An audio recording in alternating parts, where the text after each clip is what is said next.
Excellence agriculture अकॅडमीच्या YouTube चॅनलला पुन्हा एकदा आपलं सर्वांचं सहर्ष स्वागत. पेपर फर्स्ट जो आहे तर पेपर फर्स्टमधला या पार्ट फर्स्ट हा जो व्हिडिओ आहे तर याच्यामध्ये सी क्वेश्चन सेट जो आहे त्याच्यातील पहिले ते 50 पर्यंत क्वेश्चन आपण डिस्कस करणार आहोत. आता हे जे क्वेश्चन्स आहेत काही क्वेश्चनमध्ये याच्यामध्ये ॲम्बिग्युटी असू शकते. ओके, जिथं मला किंवा माझ्या टीमला वाटतंय की याच्यावरती आणखीन थोडं रिसर्च करावं लागेल किंवा मटेरियल शोधावं लागेल तर तिथं आम्ही सरळ तुम्हाला सांगतोय की हे थोडं ॲम्बिग्युटी आहे किंवा इथं आन्सर्स 2-3 पैकी काही येऊ शकतं. ओके, इव्हन आम्ही सुद्धा जे काही आन्सर्स देतोय तर याच्यामध्ये काही जर चुका असतील तुम्हाला जर तशा वाटल्या की तसं कमेंट सेक्शनमध्ये लिहा किंवा आपले व्हॉट्सअप नंबर आहेत त्याच्यावरती तुम्ही तो क्वेश्चन आणि तुमचे जे रेफरन्सेस आहेत ते जर तुम्ही टाकले तर आपण तसं जे आन्सर की देणार आहोत तर त्याच्यामध्ये तशा पद्धतीनं चेंजेस करू. Okay, so open to correction. So start करूया. पहिला प्रश्न जो आहे तो आहे फर्टिलायझर बद्दल. सिंपल क्वेश्चन आहे, खूप डीपमध्ये जात नाही, आपल्याला फक्त आन्सर्स बघायचे आहेत. जिथं ॲम्बिग्युटी आहे तर अशा ठिकाणीच मी थोडं तुम्हाला एक्सप्लेन करतो. तर पहिले 3 स्टेटमेंट बरोबर तर होतेच, फक्त चौथ्याबद्दल बऱ्याच लोकांना डाऊट होता तर हा पण बरोबर आहे. सो याचा आन्सर जे आहे ते ABCD 4 ऑप्शन आहे. ओके, पुढचा क्वेश्चन आहे कन्सिडर द प्लांट्स. आता हे सगळे प्लांट्स जे आहेत ते लेग्युमिनस कॅटेगरीमध्ये येतात. याच्यातलं एखाद दुसरं तुम्हाला जर माहीत नसेल तर ऑप्शनवरून तुम्ही इलिमिनेशन करून 2 पैकी एखादा ऑप्शन तुम्ही चूज करू शकला असता. ओके, सो ह्याचं पण आन्सर आहे ते ABCD. जनरली बघा की टेस्ट सिरीजमध्ये आपण काय केलं होतं की none of the above, all of the above असे आन्सर्स सगळ्याकडेच आपण ठेवले नव्हते पर्पजफुली. आणि त्यावेळी तुम्हाला मी सांगितलं असतं की इतक्या मोठ्या प्रमाणावरती असं फसवणूक ॲक्च्युअली एक्झामला होत नाही.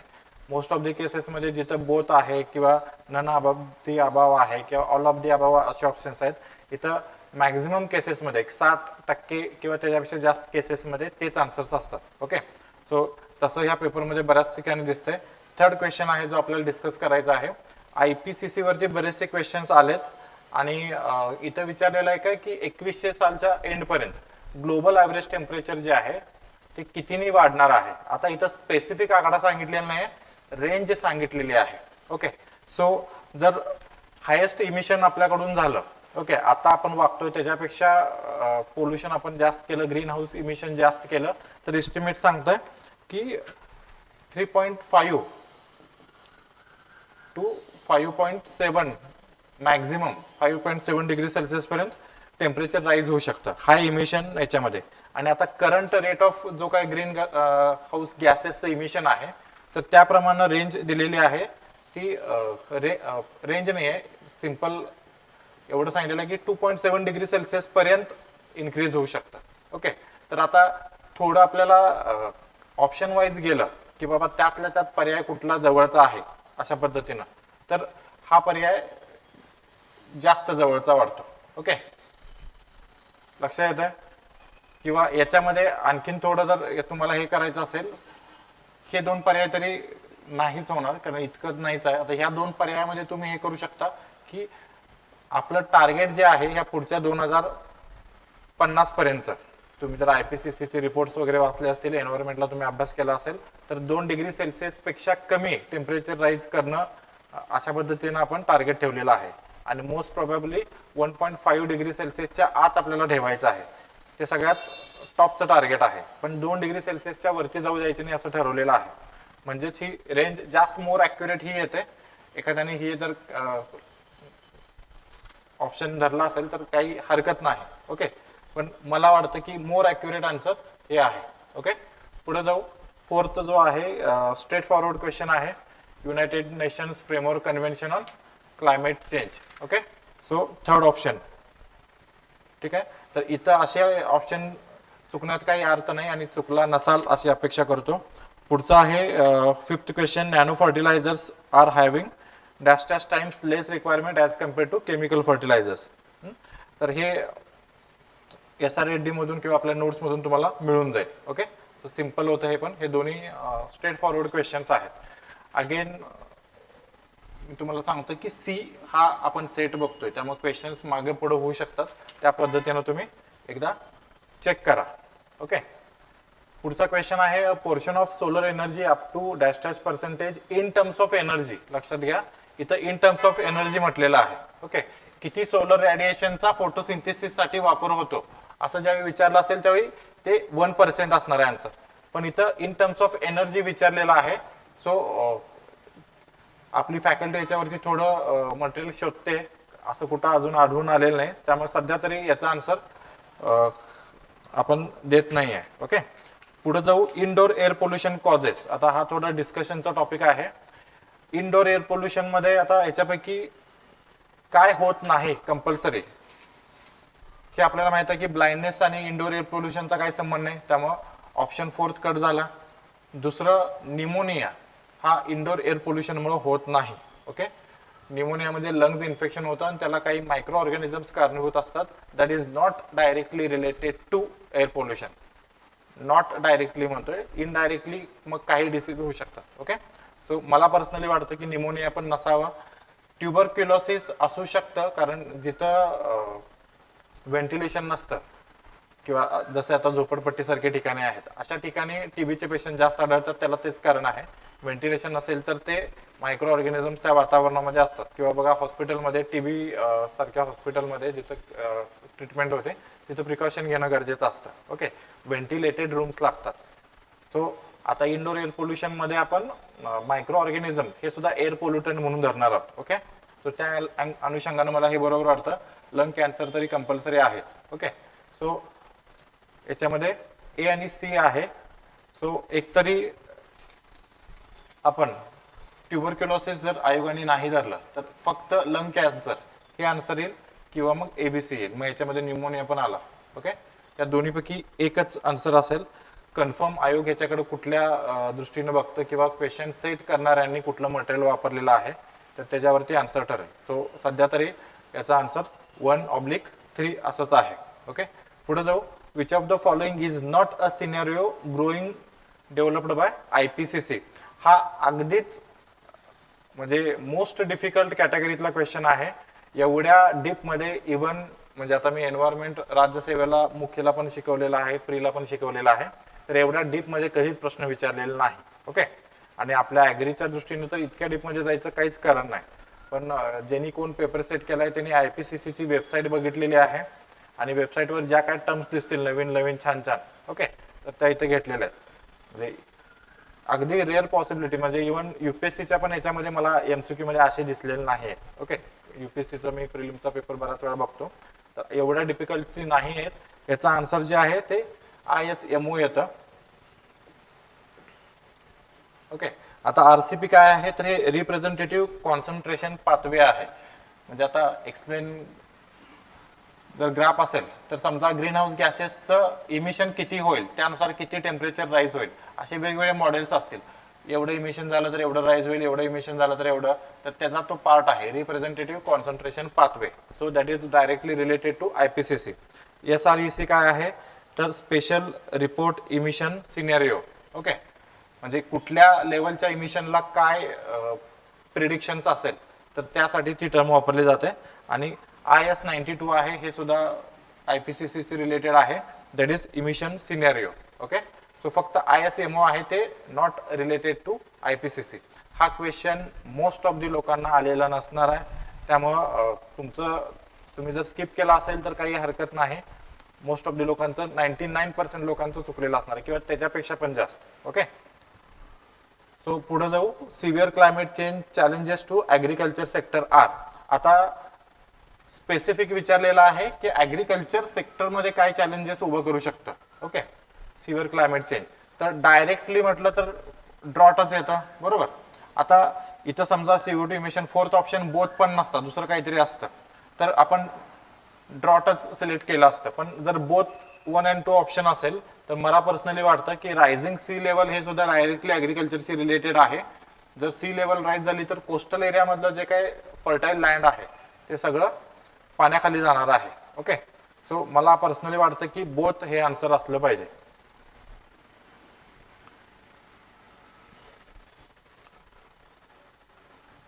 त्यानंतर पुढं is the process of transformation of inorganic CO2 through photosynthesis of plants into organic carbon.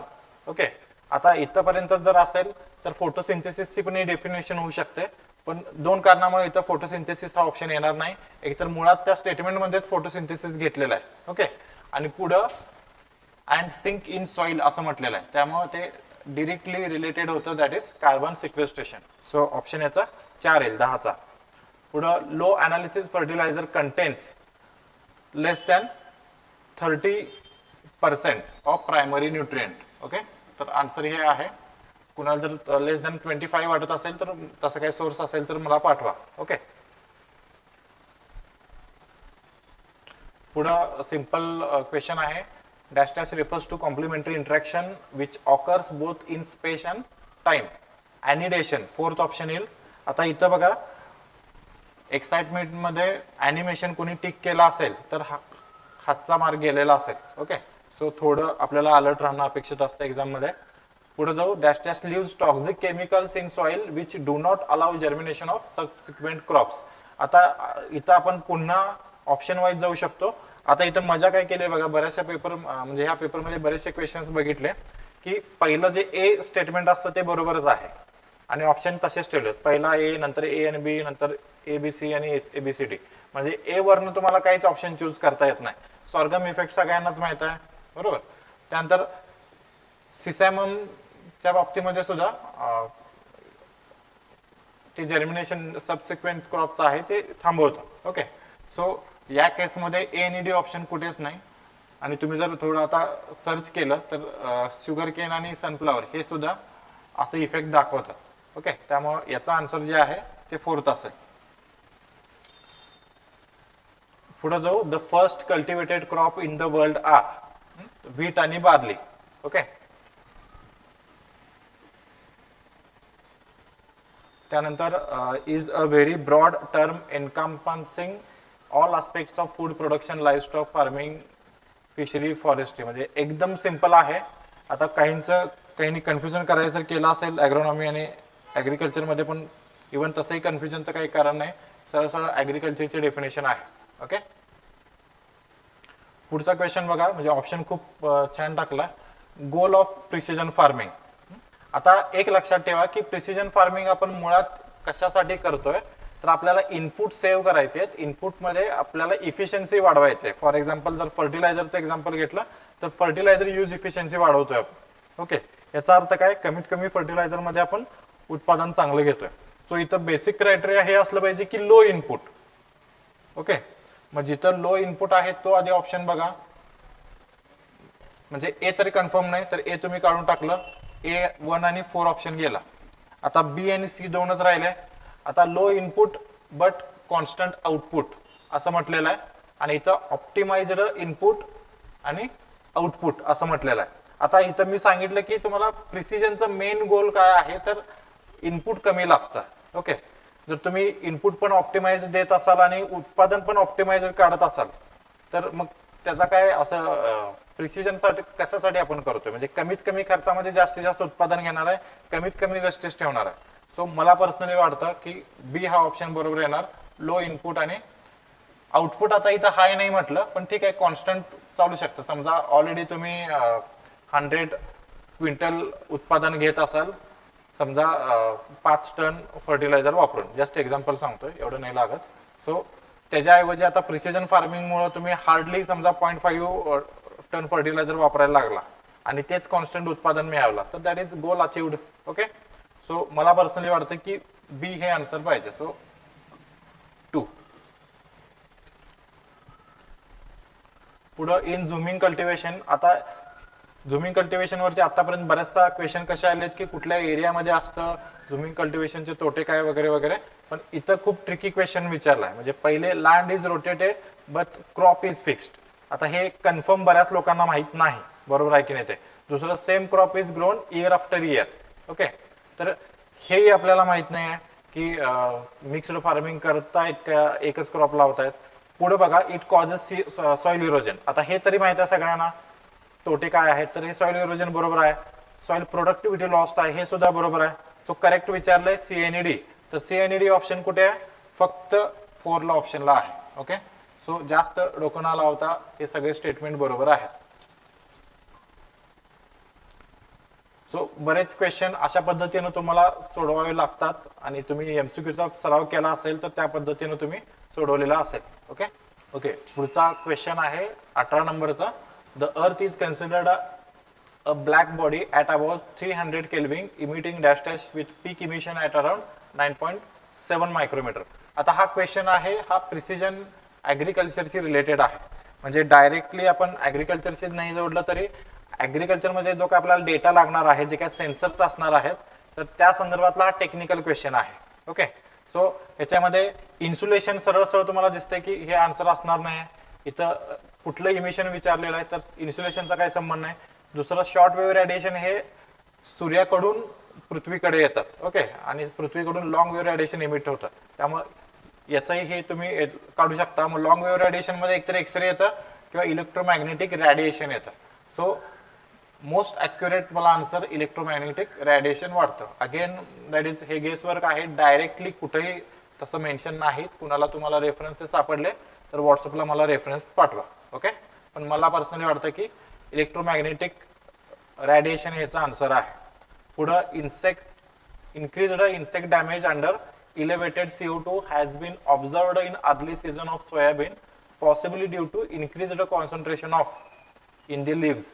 आता बघा जनरली तुम्हाला एंटोमॉलॉजी मध्ये बघितलं असाल तुम्ही ग्रीन ग्रोथ जिथं असते तिथे इन्सेक्ट अटॅक जास्त होतो. आता ग्रीन ग्रोथ कधी होते ज्यावेळी आता युरिया टाकतो आपण अशा वेळी ग्रीन होतं म्हणजे काय क्लोरोफिलचं प्रमाण वाढतं. पण इथं जर स्टेटमेंट नीट वाचलं तुम्ही तर इन्क्रीज इन्सेक्ट अटॅक स्पेसिफिकली म्हटलंय अंडर इन्क्रीज्ड CO2. ज्यावेळी CO2 इन्क्रीज होतो त्यावेळी साहजिकच फोटोसिंथेसिस प्रक्रिया जास्त होणार आहे आणि प्लांट बॉडीमध्ये शुगरचं प्रमाण म्हणजे सिंपल फॉर्म मध्ये आपण बघतो फोटोसिंथेसिसच्या फॉर्म्युल्यामध्ये carbohydrate simple form of sugar, तर शुगरचं प्रमाण जास्त वाढतं. ओके तर हे आन्सर याचं आहे. याच्यामध्ये अगेन आय एम रिपीटिंग की जे काही क्वेश्चन्स आम्ही सांगतोय याच्यामध्ये काही तुम्हाला ॲम्बिग्युइटीज वाटत असतील आन्सर्स मध्ये तर तुम्ही कमेंटमध्ये किंवा व्हॉट्सअपला विथ रेफरन्स टाका. पुढे आहे nitrogen fixed by rhizobium is translocated through xylem vessels of host plant in the form of. आता हा क्वेश्चन आहे हा ॲस्परजिन आणि ग्लुटामाइन हे त्याचा आन्सर आहे. सो सेकंड आन्सर ए आणि बी. ओके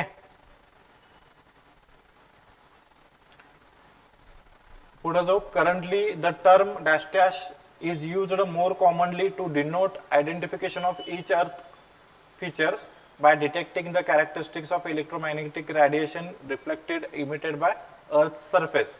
सिंपल रिमोट सेन्सिंगचं डेफिनेशन आहे. थोडं एक दोनदा वाचलं असेल तुम्हाला स्टेटमेंट तर तुम्हाला याचा आन्सर यायला काहीच हरकत नाही. ओके सेम डेफिनेशन अशी तुम्हाला SRD किंवा मध्ये नोट्स मध्ये जरी अवेलेबल नसले तरी थोडं लॉजिक लावलं तर लक्षात येतं हे रिमोट सेन्सिंगशी रिलेटेड आहे. As the level of next question 22 as the level of per capita income improves over the years the proportion of labour force dependent on agriculture declines but that on industry and services increases. Okay म्हणजे same logic वरती पुढे एक प्रश्न आलेला आहे. तुम्ही बघाल आता ॲग्रिकल्चर हे प्रायमरी सेक्टर आहे, त्यानंतर इंडस्ट्री हे सेकंडरी सेक्टर आहे आणि सर्व्हिसेस हे टर्शरी सेक्टर मध्ये येतं. याच्यासाठी सांगतोय पुढे क्वेश्चन ह्याच्यामध्ये येईल आपल्याला. ओके सो आन्सर याचा इंडस्ट्री. अगेन ऑप्शन नुसार जरी गेला असता तरी ट्रेडिंग आणि मनी लेंडर कट झाला असतं. Okay Since dash dash after Bengal famine, the system of rationing for equitable distribution of food grains was introduced in India. आता लक्षात घ्या बेंगॉल फॅमिन जो आहे तो 1943 मध्ये आला. ओके म्हणजे बरेचसे फॅक्टर्स आहेत. महायुद्ध चालू होतं, इंग्रजांनी रेशनिंग सिस्टीम जी आहे ती त्यांच्या सैनिकांना किंवा जे इन्फ्लुएन्शियल लोक होते ओके त्यांच्यासाठी राबवली आणि जनतेला मरायला सोडलं. म्हणजे एक रफ एस्टिमेट आहे की 30 लाखापासून 50 लाखापर्यंत लोक भूकबळीने मेलेले आहेत या 1-2 वर्षामध्ये. आणि ऍट द सेम टाइम काही ठिकाणी फ्लड लाईक काही ठिकाणी ड्रॉट लाईक सिच्युएशन आली आणि प्रचंड अन्नाचा दुष्काळ पडला. तुम्ही थोडं याच्यावरती नेटवरती लिटरेचर वाचू शकता. सो हे दुसरं महायुद्ध आणि बेंगॉल फॅमिन. ओके तर यानंतर जे काय रेशनिंग सिस्टीम आहे ती सुरू केली गेली. दुसऱ्या महायुद्ध हे त्याला मेन कारण होतं. सो आयडियली बघितलं तर ह्याचं आन्सर जे आहे, आता बेंगॉल फॅमिन इथं म्हटलेलंच आहे की after Bengal famine, so Bengal famine झालं 1943 मध्ये. सो हे तरी आन्सर फिक्स नाही आहे. ओके, थोडं नेटला सर्च केलं, आता कुठल्या रेफरन्स मधून वापरलं तर एवढ्यात काही लक्षात नाही आलं आपल्याला. तर रेग्युलर जी पीडीएस सिस्टीम आहे ती 1945 ला चालू केली, आणि आताची जी प्रेझेंट सिस्टीम आहे पीडीएसची, ह्याच्यामध्ये काहीतरी चेंजेस करून 1947 ला प्रेझेंट सिस्टीम लागू केली. आता ह्याच्यामध्ये तिन्ही आन्सर असू शकतात. इथं कुठला रेफरन्स वापरलाय त्याच्यावरून ठरेल. आता आफ्टर बेंगॉल फॅमिन म्हटल्यानंतर मग हे सोडून हे दोन ऑप्शन पैकी पण असू शकतात, पण आफ्टर याचा अर्थ इमिडिएट पण असू शकतं, ते म्हणजे त्याच इयरला पण चालू केलेलं असू शकेल. ओके, सो माहित नाही, थोडं नेटवर सर्च केलं तर तिन्ही इयरच्या दृष्टीनं काही आपल्याला डेटा दिसतोय. ओके, सो हा एक स्किप करा, याचा आन्सर आयोग जे देईल ते.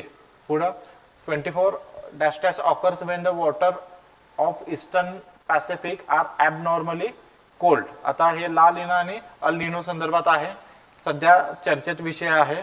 सो याचा आन्सर जे आहे ते ला निना येतं. ओके, पुढे जाऊ.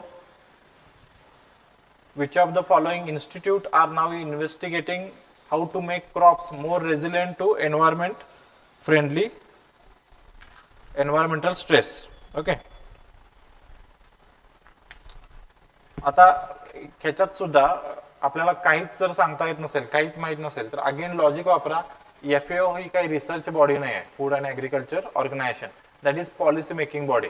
दुसरा आयपीसीसी क्लायमेट चेंज वर काम करते, हे खरं आहे, पण त्यांचं कामाचं स्वरूप हे रिपोर्ट पब्लिश करणं आहे वेगवेगळ्या सायंटिस्ट कडून घेऊन, टीम मधून.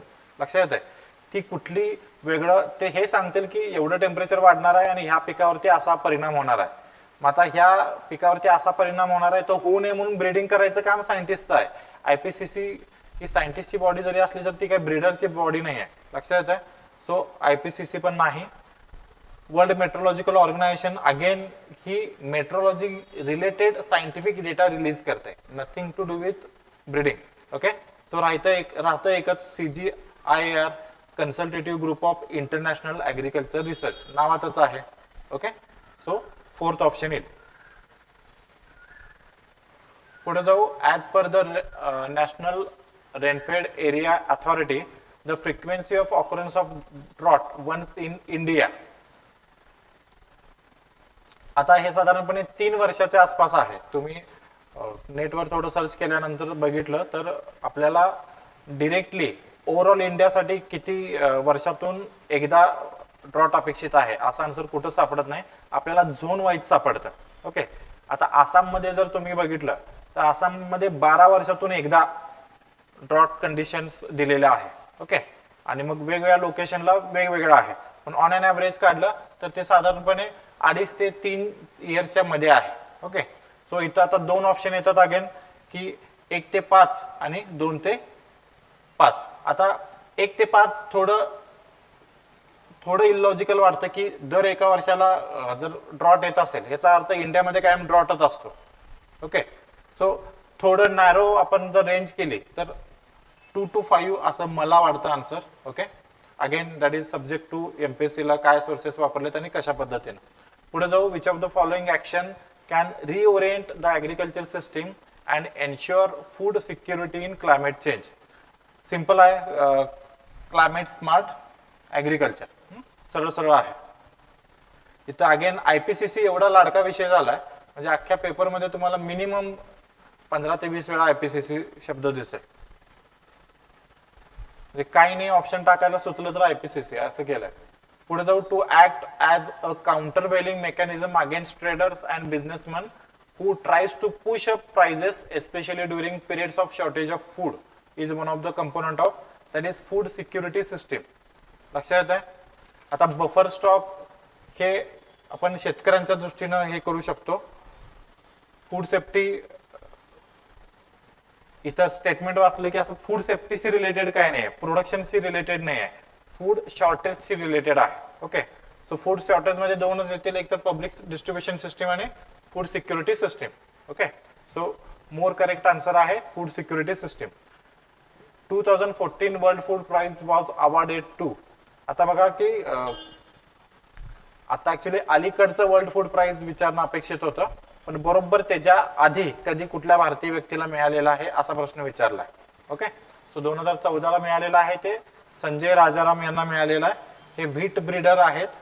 यांनी नॉर्मन बोरलॉग यांच्याबरोबर सिमेंटमध्ये खूप वर्ष काम केलेलं आहे. नॉर्मन बोरलॉगनीच यांना टीम लीड करायला दिलं होतं व्हीटमध्ये. त्यामधून त्यांना इंटरेस्ट डेव्हलप झाला आणि खूप साऱ्या म्हणजे मला वाटतं 200 का 400 व्हरायटीज व्हीटच्या वेगवेगळ्या देशात रिलीज केलेल्या आहेत इन्क्लुडिंग इंडिया.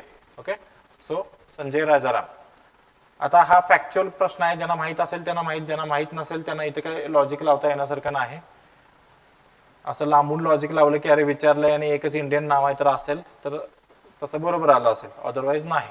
पुढं quantum of dash dash is directly linked with commitments of public distribution system. सरळ सरळ आहे की डिमांडचा संबंध नाही, सप्लायचा संबंध नाही. पब्लिक डिस्ट्रीब्युशन सिस्टीम मध्ये जी काही कमिटमेंट आपण केलेली आहे, नागरिकांना आपण किती अन्नधान्य उपलब्ध करून देणार आहोत पर फॅमिली असेल किंवा पर हेड असेल, तर याच्यावरून काय ठरतंय की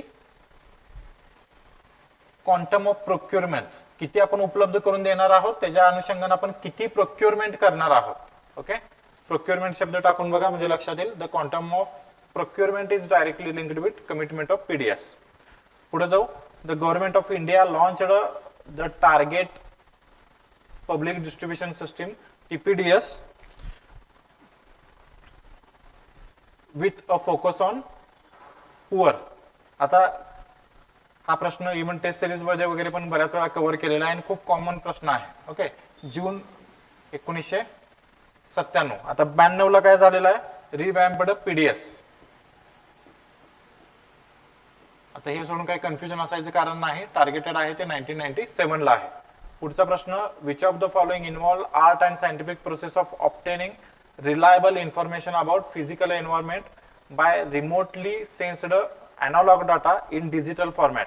ओके, अगेन म्हणजे रिमोट सेन्सिंगची डेफिनेशन वेगवेगळ्या अँगलने विचारलेलं आहे. ओके, पुन्हा एकदा वाचा. Which of the following involves art and scientific process of obtaining reliable information about physical environment by remotely sensed analog data. Okay, आता तुम्ही म्हणाल की मग हे फोटोग्राफिक पण येऊ शकतं, ऑटोमेटेड पण येऊ शकतं आणि रिमोट सेन्सिंग पण येऊ शकतं. तर आता ऑटोमेटेड मध्ये ऑटोमेटेडच असावा असं काही नाही, मॅन्युअल डेटा कॅप्चरिंग सिस्टीम पण असू शकते. ओके, फोटोग्रामेट्रिक प्रिन्सिपल म्हटलेलं आहे. ओके, इथं काय म्हटलंय खालीपैकी काय हे असतं, तर प्रिन्सिपल वर्डमुळे ते इतकं मोर ॲक्युरेट नाही. मोर ॲक्युरेट कडे बघितलं रिमोटली सेन्स डाटा तर रिमोट सेन्सिंग. पुढचा आहे 33 नंबरचा, GPS position information has the accuracy in between. Again directly SRED 100 to 0.01 metre. Option number 2. पुढे जाऊ. Under dash farming the moisture availability is enough to the crops. Simple आहे, enough म्हटलेलं आहे, so rainfed farming. Okay, option number 3. पुढे जाऊ. In areas where the annual rainfall is in the range of 600 to 850 mm is being recommended and practised. आता लक्षात घ्या इथं annual rainfall जे आहे तर ते म्हणजे आपण खूप जास्त या कॅटेगरीमध्ये नाही आहे, 600 किंवा 800. ओके, म्हणजे पुरेसा आहे किंवा जपून जपून वापरतो अशा पद्धतीनं. म्हणजे जिथं आपण सेमी एरिड टाईप मध्ये क्लायमेट आहे तर अशा ठिकाणी डबल क्रॉपिंग तरी काय शक्य नाही किंवा वर्षभरातून 3 पिकं घेणं तर शक्य नाही. त्यामुळे हे 2 ऑप्शन गेले. पुढचं आता इथे येतं की इंटर क्रॉपिंग आणि क्रॉपिंग रोटेशन. आता ज्या अर्थी क्रॉप रोटेट करताय, ओके, त्या अर्थी एकतर एका सीझन नंतर दुसऱ्या सीझनला वर्षातून 2 पीक घेत असाल किंवा मग ह्या खरीपला एक क्रॉप घेतला आणि दुसऱ्या खरीपला एक क्रॉप घेतला. पण याचा आणि ह्या सेमी रेटचं काहीच तसं लॉजिक लावता येत नाही. So better inter cropping. आता इंटर क्रॉपिंग च्या ऐवजी मिक्स्ड क्रॉपिंग जरी असतं, ओके, किंवा दोन्ही असते तर दोन्ही बरोबर असते, कारण इथं रिस्क आपण रिड्यूस करतोय एकापेक्षा जास्त क्रॉप घेऊन. ओके, पुढे first hybrid rice was developed bye.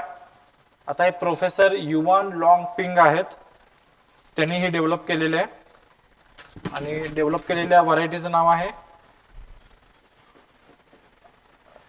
Naan you number 2. Okay, 1967 ला केलेला आहे.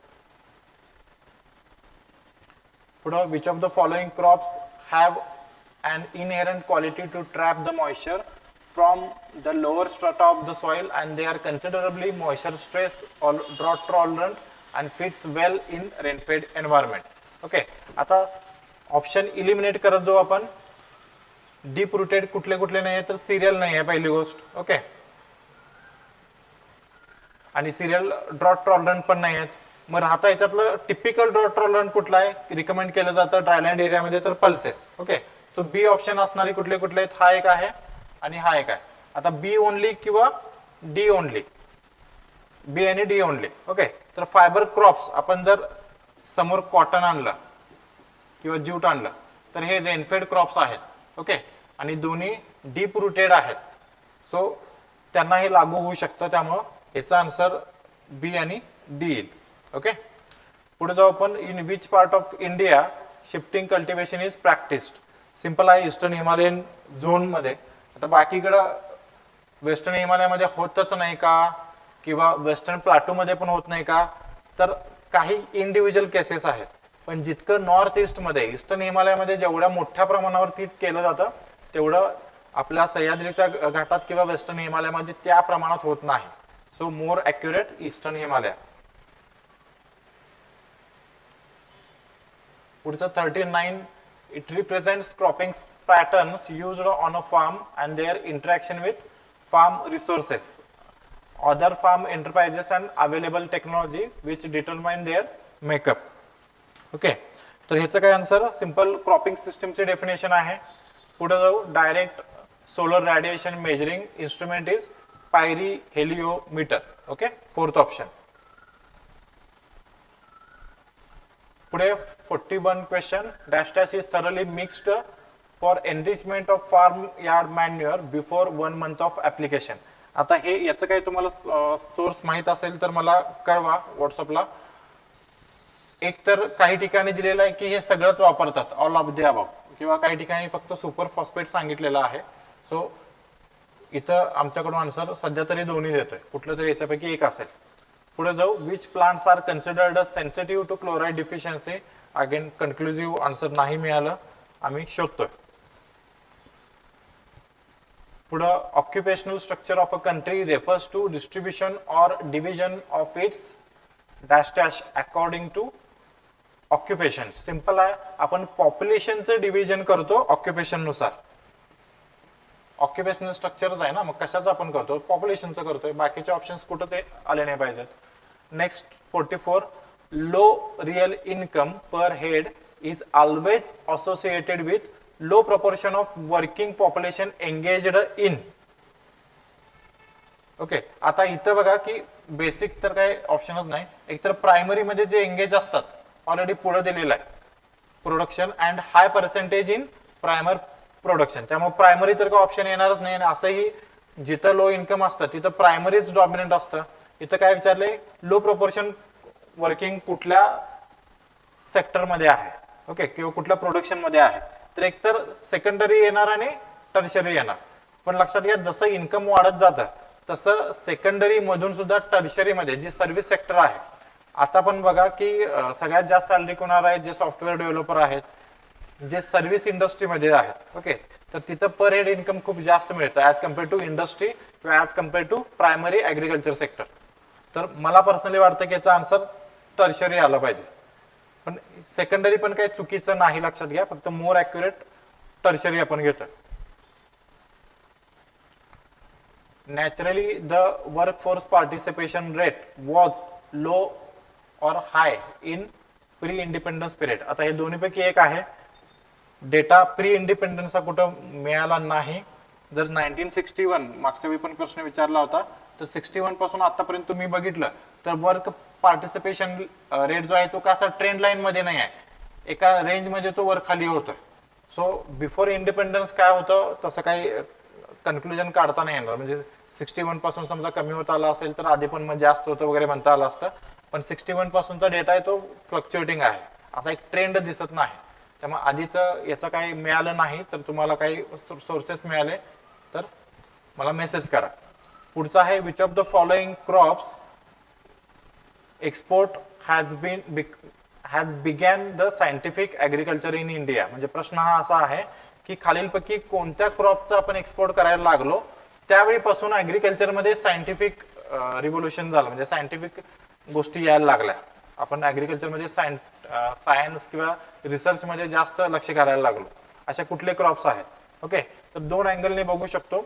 जर ग्रीन रिव्होल्युशन म्हटलं आपण ज्यावेळी अन्नधान्याच्या बाबतीमध्ये स्वयंपूर्ण बनलो आणि एक्सपोर्ट करायला लागलो.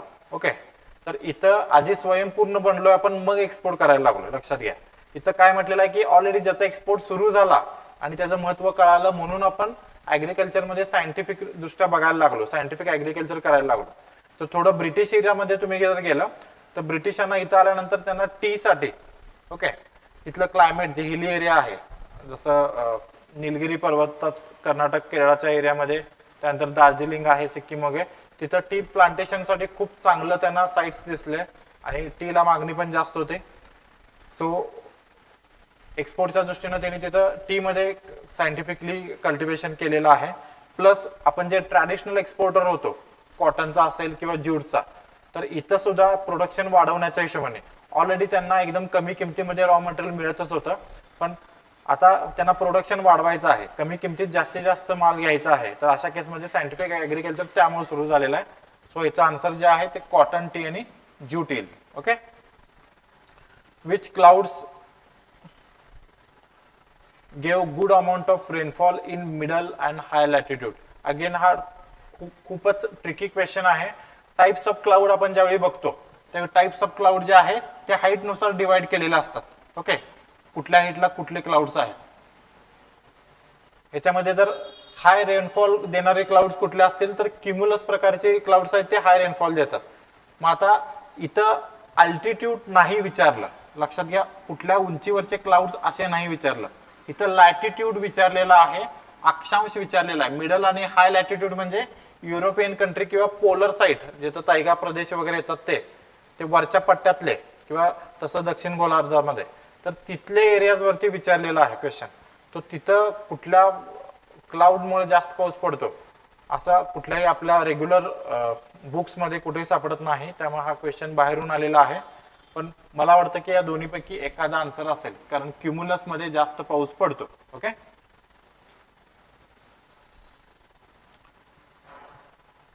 पुढं mobile nutrient ions in soil. आता याच्यामध्ये आपल्याला काय नाही हे जर शोधता आलं तर हे ऑप्शन इलिमिनेट होऊ शकतात. सगळ्यांना माहित आहे की फॉस्फरस जागेवरती फिक्स होतो सॉइल मध्ये, त्यामुळे आपण फॉस्फरस अप्लाय करताना बँड प्लेसमेंट करतो. ओके, रूट झोन मध्येच अप्लाय करतो.